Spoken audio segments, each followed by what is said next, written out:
Friends, আশা করি ভালো আছো। আর গত মঙ্গলবার গেছিলাম নন্দীগ্রাম।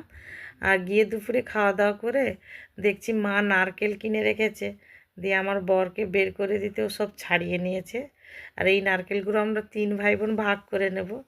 এদিকে বাবা ভাইকে বলছে, তুই আমার নখগুলো কেটে দে বাবু। তো ভাই নখ কাটছে। ভাই সাধারণত এই কাজগুলোই করে, চুল কেটে দেয়, দাড়ি কেটে দেয়, আর নখ কেটে দেয়। আর শীতকালে পাটাগুলো একটু মানে ফেটে যায়, তো তো ভাই গরম জল করে খুব সুন্দর করে পাটাগুলো বাবার পরিষ্কার করে দেয়।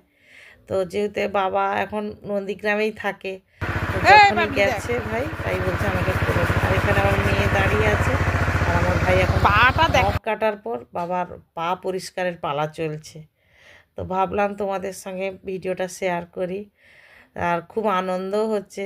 তো বোনের ছেলের পরীক্ষা চলছে বলে ও যেতে পারলো না। ভিডিওটা ভালো লাগলে লাইক